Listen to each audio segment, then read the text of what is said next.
All right. Hey, fine. Yeah. Thank you. All right. I was at Bowie. They would be screaming across the campus, and it felt very threatening. Not the alphas. I don't know who it was. I don't know who be making what noise. I know for a fact the alphas were not screaming at you across the campus. We were on the campus at the same time. It was two screaming to each other. You know who it was. The freaking Qs. You know exactly who it was. The freaking Qs. All right. I was about to say something else that I saw too on campus, but that would be inappropriate. So, if you went to Bowie State University, y'all know what we were seeing on campus. I'm gonna leave it just like that. All right. So first, Cory gonna get us in trouble. All right. Listen. Whatever. Anyways, our first fitness question: what is progressive overload, and how can you use it effectively in workouts? Great question. Great question. But who did? Yeah. I've already said this before. You've already said this before, Jordan. All right. Know. I'm just, Who made the question, Jordan? Yeah, it was a great question from an anonymous listener. Look at it. AKA me. So, good question. What is progressive overload, right? So we're gonna start over with the definition, right? It's the easiest way to ask, to answer a question, straightforward, right? Progressive overload is the process of gradually putting muscles under more stress to increase muscular strength and endurance, right?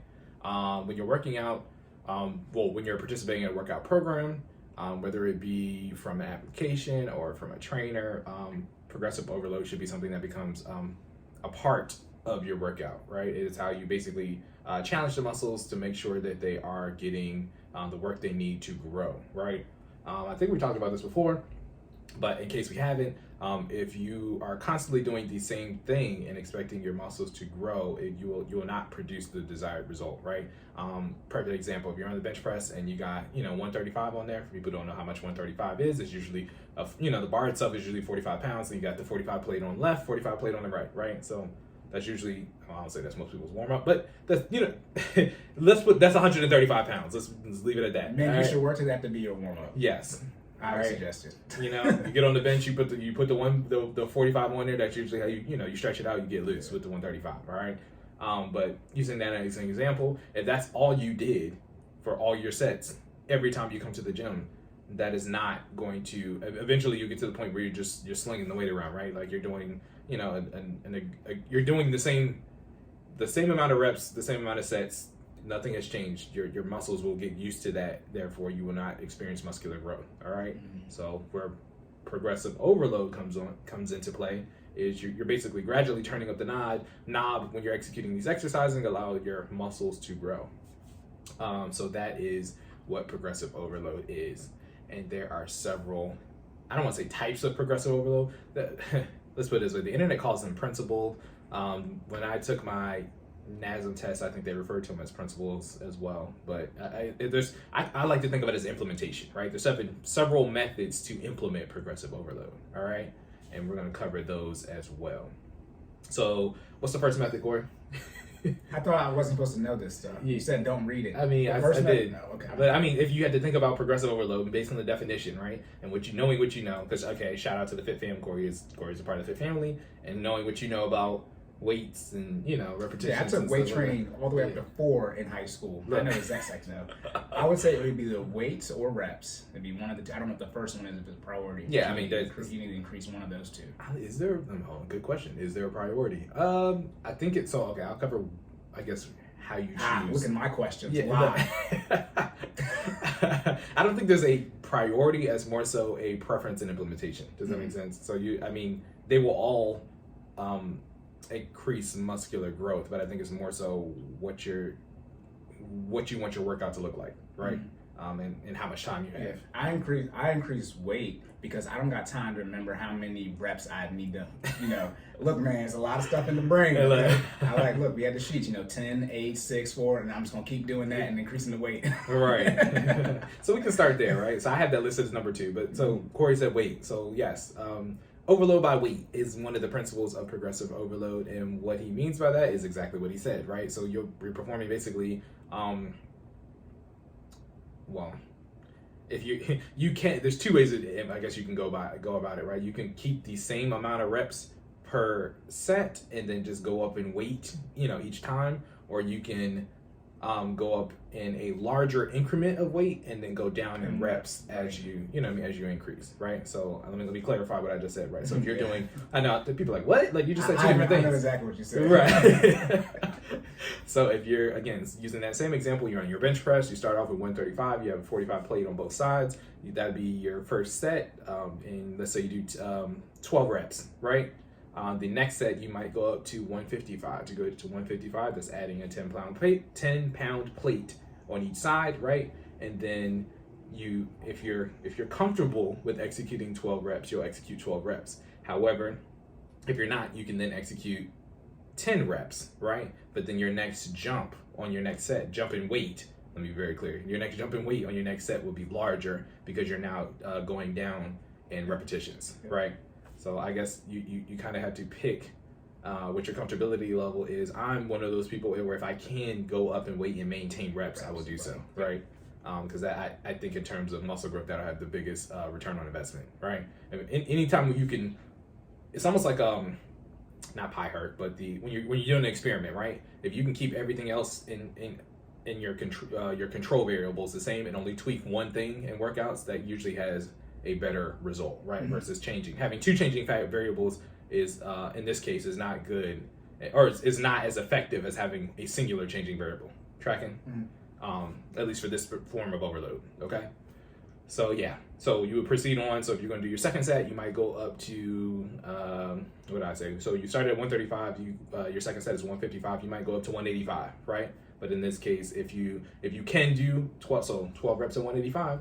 You're not in the gym, you're not putting up the weight, that might be a lot for you, you know what I'm saying? But if you can get your 12 reps, you get your 12 reps. If not, you'll drop down to, so if you did 10 reps on set 2, you'll drop down to 8 reps on set 3, and so on and so forth until you complete your exercises, right? So it might look like going through the whole thing. Set 1, 135, 10 repetitions. Set 1, 135, 12 repetitions. Set 2, 155, 10 repetitions. Set 3, 185. 8 repetitions. Set 4, 205, 6 repetitions. And then if you do a 5, you know what I mean? So if you're in the 12-10, I'd say 12-10, 8-6, you probably would stop after about 4 sets, right? Yeah. Your 5th set, you can either might go back up. Right. You can, so that's an option. You can go back up.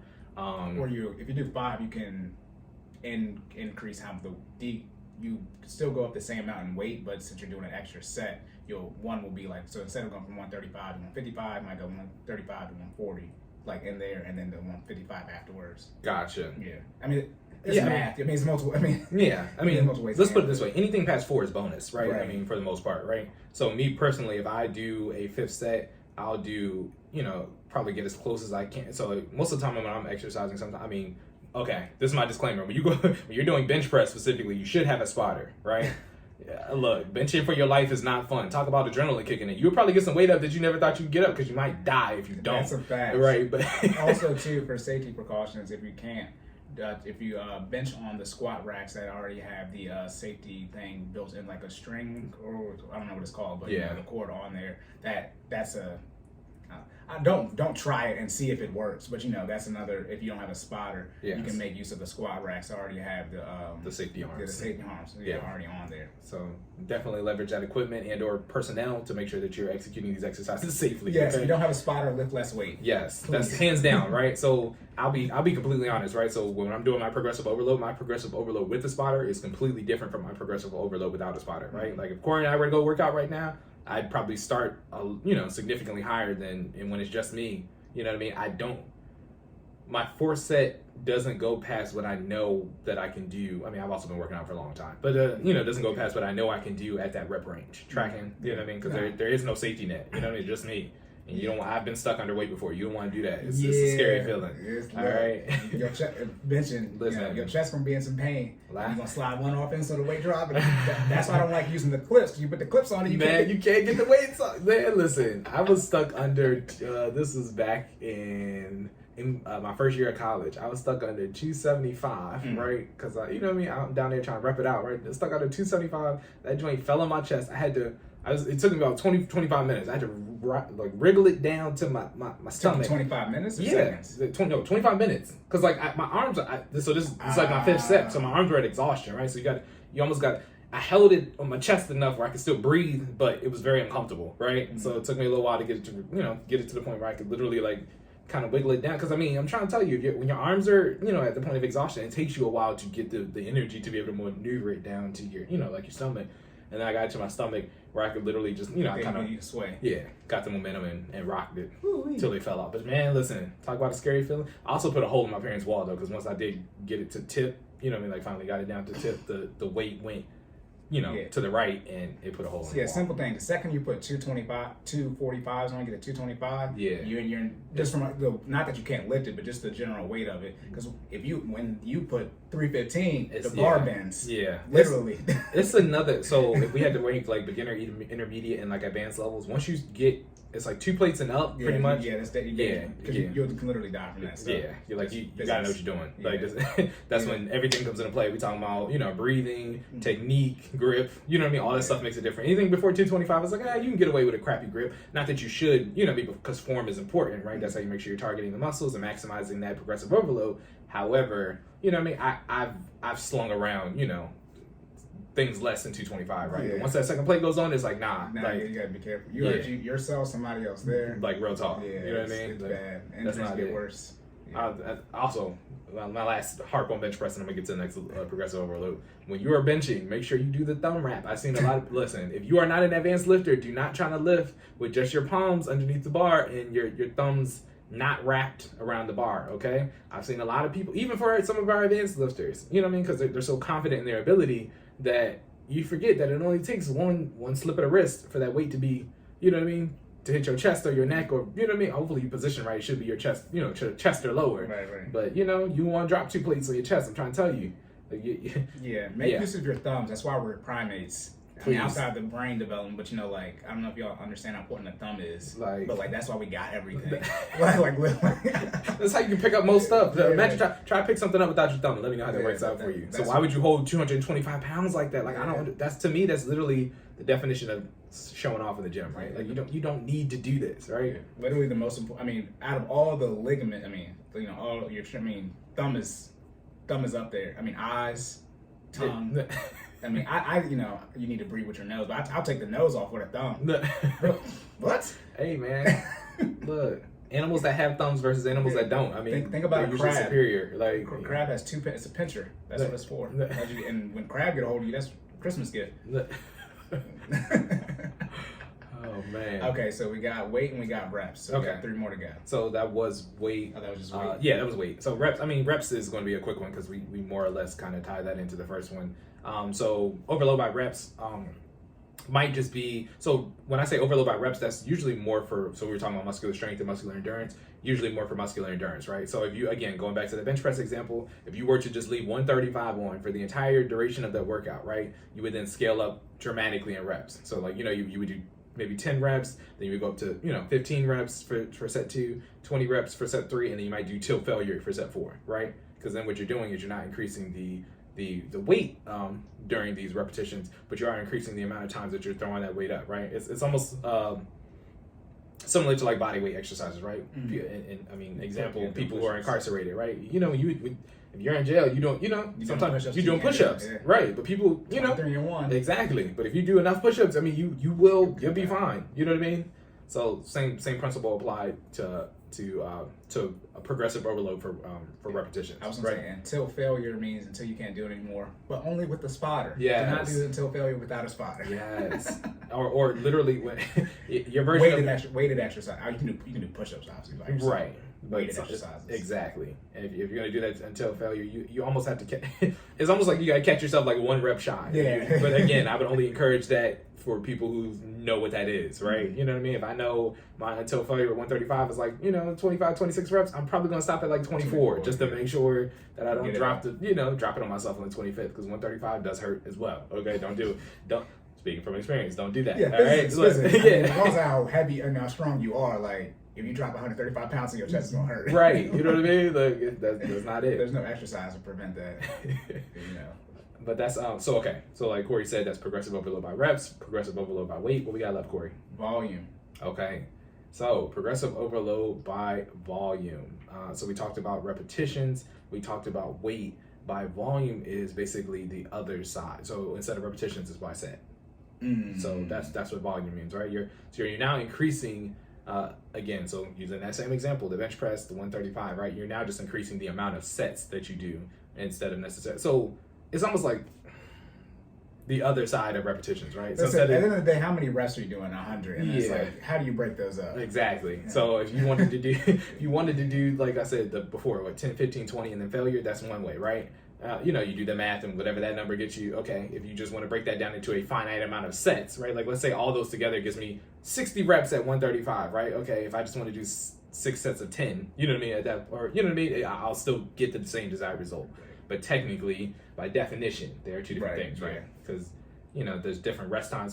So if I do 6 sets of 10, right? Then technically, when you're doing strength training, it's encouraged to rest 2 to 4 minutes in between sets. You would technically have more recovery if you broke it apart into 6 sets of 10 versus a 10, 15, 20, and then until failure. You know what I'm saying? So you just got to keep that in mind in terms of, but both of them still pretty much work out muscular endurance. Volume, I think, has a little bit more of an edge because you can actually combine volume with weight. And that, so remember I was telling you, in some cases, well, for that specific case, 2 variables was bad. For volume, it works the opposite. Right? Okay. So you can go up in weight and go up in sets, you know what I mean, at the same time, and that'll kind of, it's almost like compound interest on your muscular growth, you know what I'm saying? So because I'm going up so if I'm doing my 135 and, keeping it at 10, so everything's gonna stay at 10, right? My 135 at 10, my 155 at 10, you know what I'm saying? So I'm still keeping the repetition's the same, but I've now added a 5th set or a 6th set, and, I'm still adding that, 10 to 20 pounds every time I add a set. Then by definition, you're going to get more gains in your muscular strength because you're now changing not only the volume, but the weight during the volume. Right. So that's the way to really implement your volume. Volume is one of the ones that I usually tend to go by. Volume, I mean, I actually use all of these, to be honest with you. The most common one for me is probably volume throughout the week. So shout out to the Fit Fam. So now that you know what progressive overload is, you kind of see it as in our FinallyFit workouts, right? So we actually start off when we're doing like our hit style workouts. We usually start on the lower end, right? We got get our baseline for the month, right? And then the next progressively overload. There you go. As the weeks progress, right? Slight changes begin to occur. We add. I think we usually start off depending on the month and where we ended last month, right? If it's a holiday heavy month, sometimes you got to ease back into it, right? That's the other thing about progressive overload. You have to be consistent. Chime into those keywords: consistency, discipline. All the if this is your first time listening, this might be your first time hearing those. But those are key points for your fitness journey, right? Got to be consistent. Got to make sure you're still coming back. And progressive overload principle doesn't work unless you're consistent, right? Because if you're, if you're going for gains but you're only, you're only working out on an inconsistent schedule. You work out twice this week, don't work out at all next week, 3 times a week after that. It's going to be significantly harder for you to engage in progressive overload, because if you take that week off in between and you come back and now you're trying to add weight to what you were doing 2 weeks ago, it only takes 48 hours. There you go. It only takes 48 hours for your body to start basically reversing its effects from what you gained in your fitness journey, right? There's this article that I read that I'm trying to remember the site, but this article that I read that basically says the time that you spend off, so let's say you were working out for a month and you take a month off, it's that times 2 to actually get back to where you were, right? Oh, you're not getting like compound. Yeah, exactly. If you lose 10%, you need more than 10%, and then it actually gets even more. Like the more you lose, the even more you need to get back. Exactly. So same from a fitness standpoint, right? You make a month's worth of progress, but then you take a month off. You actually got to do now 2 months worth of work to get back to where you left off at, and then proceed to grading from there. You know what I'm saying? If your investments go down 50%, I think you need 100% to get back. Exactly. So you know how much 100% is, y'all? Look. 100% ROI to get, that's that you don't move that way over time you do, but right. If you lose 50% in a year, you need 100% the next year. And if you get 100% play in a year, let me know. Please. Like that's when you just be out here like bruh. What the bruh? Nah, it doesn't work too. But yeah, man, if you saying all that to say, if you had to pick a principle to abide by in terms of fitness, consistency is probably consistency and discipline. I use those interchangeably because consistency is a part of discipline, right? But consistency is probably one of the most important things that you can keep a part of your fitness journey, right? Because sometimes it's not about knocking the ball out the park every workout, right? It's just coming back and doing a little bit more every day to make sure you're making some type of progress. You just heard what I said. You take that month off, it takes you 2 months to get back to where you were. You know what I mean? So just by putting in that work and getting a little bit better at something every day is what's going to really help you achieve your goals. Get 1% better every day. Literally, that's it. That's it. 100 days, you got 100%. Look, you 2 times better than you were. I mean, by the principle, right? Well, yeah, that's not usually how. Look, you wish. Yeah. You know that was the thing. That'd be amazing. If you could be twice as good at something and not in 3 months. That's it. Come on now, what? So, yeah, man. Especially when it comes to, I mean, we're talking about strength training primarily right now, but I mean, we're talking about fitness in general, right? So the same thing's probably the cardio. If you have not run, cardio, yeah. Listen, I feel like cardio is one of those things, like I know we said 48 hours. Cardio is one of those things, like I try to do it daily, right? Because if you don't run. Yeah, if you miss a day, you can feel it sometimes. I mean, literally. How your body is feeling, but yeah. Yeah, man. You can feel it. Like, you know what I mean? In your chest, and that's the worst part. Try running the same time you ran, and you ain't ran for a week, man. It's gonna hit you. You know what I mean? You might get close, you might make it. You know, because I mean, depending on what you did on that week off, if you were completely fresh because you haven't worked out at all, you know what I mean? You're that's the other thing. I know I just keep drawing like one more thing, but like, but your body, the only time your body is 100% is right before you start your fitness journey. After that, you always in the 90s or lower. You know what I mean? Your body is never 100% after the first day of your fitness journey.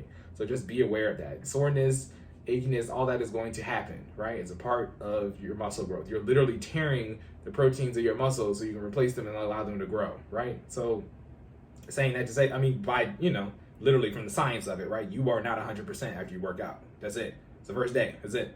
So saying all that to say, you need to continuously come back, put in the work, and make sure that you're continuing to grow. Make that soreness worth it, right? I would hate for you to put in the work and then stop putting in the work, and then you gotta go through all that pain and soreness all over again. Just think of it, right? You think of your first week in the gym, right, and how that felt. If if you started already, do you really want to go through that again? I don't know about y'all, but I'm good. Mm-hmm. Like I remember my first time being sore. I thought I was paralyzed. Real talk. I woke up.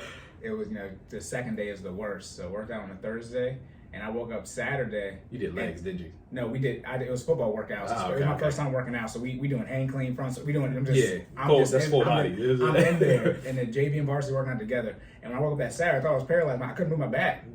I thought I was paralyzed. I was like, "What is this?" Oh my god! Man. I didn't do it no more that year. Yeah, man. I was just stupid. Those compound exercises are different because you hit multiple muscle groups at one time too. You're real live working out. Yeah, it's not. Yeah, man. Okay, so we're gonna get into these. So last two. Yeah, last two. So overload by frequency, right? What do you think that means, Cory? Based off of the different. You working out more. So instead of working out once a day, you work out twice a day. There you go. So that's a simple way to cover it, right? Frequency, right? You're going to the gym more often, literally, or you're going to participate in workouts more often, right? So if you're currently working out 3 times a week, progressive overload by frequency would just be okay. Now 4 times a week, and then maybe after a week or two, and your body gets used to that, okay, 5 times a week. And this is another one of those ones that work specifically. I mean, it could be strength because you are technically, doing it more often, so your muscles, are now becoming stronger because it's participating in this exercise of tearing your muscles and recovering, more frequently. However, this one was probably more targeted towards muscular endurance versus muscular strength because again, the cardio factor comes in, right? If I'm doing this and I'm pressing my respiratory system more often while I'm, than I was before, then muscular endurance. I'm running my body through these motions more frequently, therefore gaining more stamina and endurance, right? So that's overload by frequency. That's also a good one to go by. If you start your journey and you're not starting so again, a lot of you guys are probably participating in programs or have trainers that are telling you how frequent you're going to be, so you don't, they probably have eliminated some forms of progressive overload for you based off of what the instruction set is. However, if you are starting at a frequency and it's only at 3 times a week, you do have room to grow, right? The recommended amount of exercise is what, Cory? a recommended amount of how often you should exercise? Well, just in general. Okay, 5 days, 30 minutes. There you go. Yeah. Right. So if your frequency currently does not, is not equal to 5, right, you have room to grow. I mean, some people go beyond 5, and again, I more so recommend that for my intermediate and advanced fitness people. If you're okay with that, and you still have the still give your body ample time to recover, that's fine, right? But 5 days a week, 30 minutes each day is the recommendation, right? So if you're at 3, you can go to 4. If you're at 4, you can go to 5. If you're at 5, I would recommend a different form of progressive overload, right? But you can technically go to 6. There are people who go to gym 6 out of 7 days a week. There's some people who go to gym every day. I mean, just depends on what level of fitness you're trying to be on, right? Okay, and then last but not least is time under tension. And I think we've talked about this before, but do you know what time under tension is, Cory? That is essentially not expediting the technique and making sure you're essentially going through the stages of the form properly. Look at that. What is the? Hold on. Look.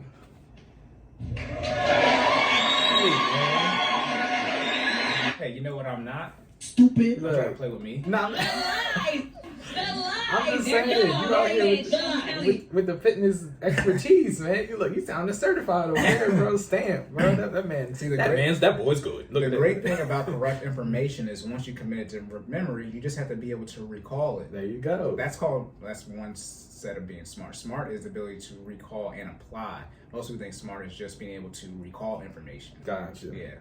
I mean, look, you out here putting that. The question is, do you actually do these reps? Look at that. Reps, you know what I mean? You know all this stuff, but do you work out? Because if you know it all, you are obese. Right. As Jordan would say, not fat. Thank you.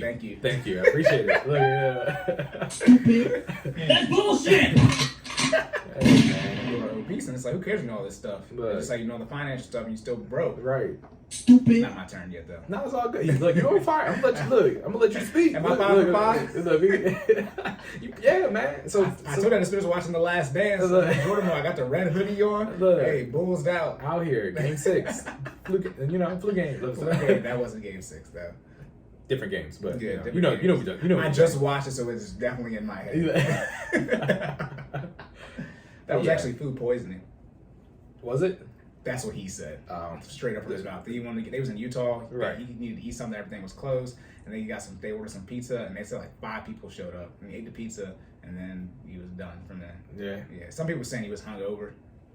That one sounds more. Well, I don't know. I mean, they said it was food poisoning. Food poisoning probably sounds better from a documentary standpoint. from the horse's mouth. Right. Okay. Anyways, though, but time and attention. Yeah. So no. I mean, so just to follow up what Cory said, I liked his definition. He was absolutely right.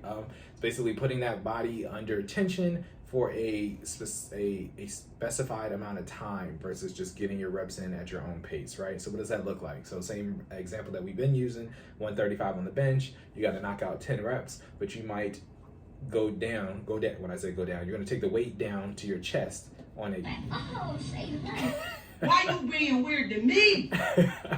You're going to take the weight down to your chest or the eccentric motion. You're going to execute that on a timed count. And then the eccentric motion, the push, right? You're gonna execute that on the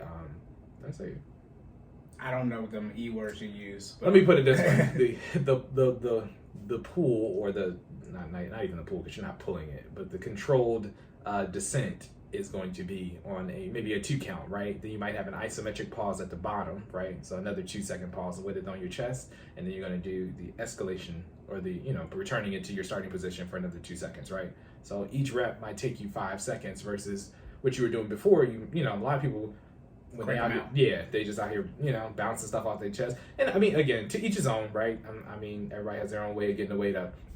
I'm more so like time under tension. That's my preference because you get you work the muscle out in not just in a single way, right? You have to be able to control the weight on its way down as well as the way up to maximize the muscular growth, right?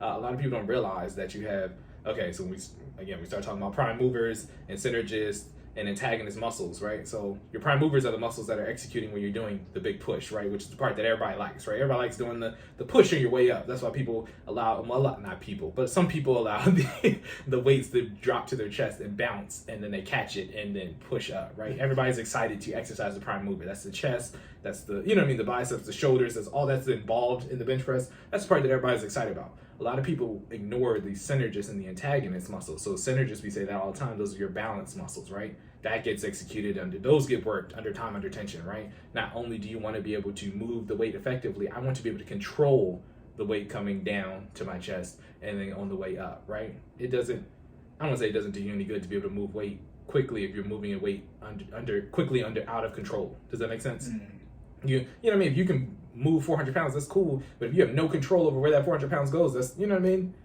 You're a little dangerous, right? Like, you got 4 plates on there, but you're just slinging it. You know what I mean? Like, I don't know if I want to be your spotter. You feel me? Right. Man, about to hurt me. Exactly. But if you got 400 down and you can, execute a pause rep, me personally, and this is just from what I've seen for people who are in the gym, people who execute pause reps or time under tension style reps are usually stronger. I'm about to say, say it. Let's just call it what it is. Are usually stronger than those people. Ducking it the whole time. Hey, time under tension makes you stronger. Yes. You didn't say, I was going to say, let it go. You're stronger that way. Yeah. You're holding the weight longer. Exactly. And you're working out the complete muscle, all of your muscle group versus just the prime mover, right? Wow. When there's 3 sets of muscles and you only working 1 out of 3, that's 33% growth. You know what I'm saying? There's a time aspect of it. Yeah. So that's I mean, bottom line up front, time under tension is the way to go, right? And then again, this is another one of those ones where you can combine those forms of progressive overload, time under tension plus weights or time under tension plus overload by reps plus overload by weights. So this is one of those ones you can get real crazy with it. You know what I mean? But it's over 9,000. You know what I'm saying? So, the more forms of progressive overload you can execute at one time, again, the bigger the muscular growth. Just be careful and be knowledgeable of what you're doing. Don't just start, don't get in there and Professor X that joint and then end up making the power pump girls. You know what I mean? But like, pause. Anyways. What did you say? Look, Professor X. Professor X, and then you end up being the power pump girls? Making the power pump girls. That was an accident. Making the whole point in the... His name wasn't Professor X. What? It was not. Professor X is X-Men. What's the name of the guy that made the Powerpuff Girls? For those who can't see us, Cory's going to the internet. I'm pretty sure it's Chemical X is what they use. Was his name not Professor X?